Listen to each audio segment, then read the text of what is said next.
Florida Congressman Francis Rooney and I sat down earlier today for a wide-ranging conversation. He previously served as ambassador to the Holy See during the George W. Bush administration. I asked the congressman what today's executive order on religious liberty is going to accomplish.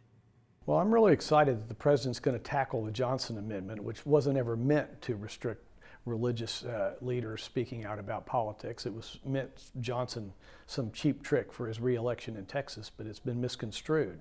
And hopefully we'll get that out of the way so that our religious voices can be heard in the public sphere. You wrote today in Real Clear Politics that free expression of religion allows pluralistic religion organizations to exist within modern secular state and can ease ideological conflicts.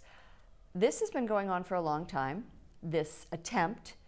Why now would it be any different than the past? Well, we'll have one more set of voices that are calling for civility and fundamental moral principles as guides to help people live good individual lives as well as good civic lives. You know, religiosity correlates so clearly and positively with good civic behaviors.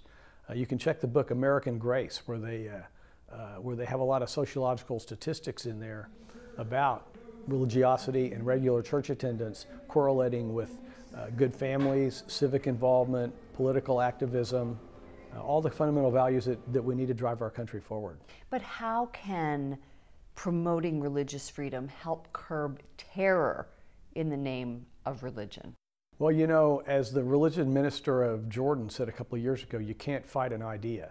We need to apply cultural and soft power diplomacy to couple with hard power to end Islamic terrorism.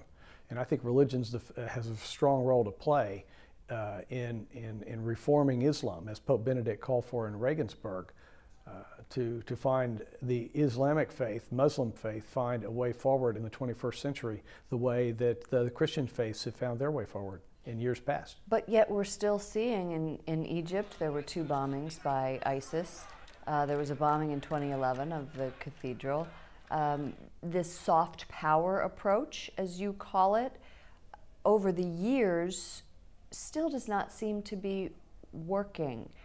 How is that going to change? Well, I think we're in the early innings of a long-term struggle with Islamic terrorism. There's too many criminals that have a vested interest in committing murder and mayhem, like the Alexandria Cathedral. It's not by coincidence that back in 2011 they did it while the Pope was giving his peace message.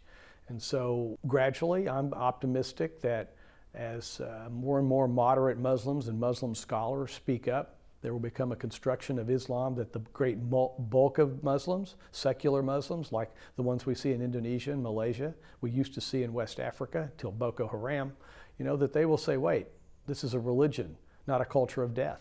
You saw from your perch as the U.S. ambassador to the Holy See under George W. Bush, the ways in which this soft power could work. Specifically, can you give us an example of the ways in which the Holy See has been able to turn the tables a bit? I know the Pope just met with President El-Sisi in Egypt. Yeah, I think this was a great week for Pope Francis. He got on some fundamental areas where the Holy See has shown it can improve the world in dealing with the radical Islamic terrorism, as Pope Benedict did. In fact, I think one of the news articles said this is the Regensburg for Pope Francis, which I think was a great comment. As George Weigel had said, Regensburg will someday go down as one of the leading turning points in the fight against Islamic terror, where the Pope called out radical Islamic terrorists as the criminals that they are, rather than trying to appease them and keep their head down like everyone did after those cartoons in Denmark. Thank you so much for joining us, Representative Rooney, Francis Rooney of Florida. Thank you for having me on.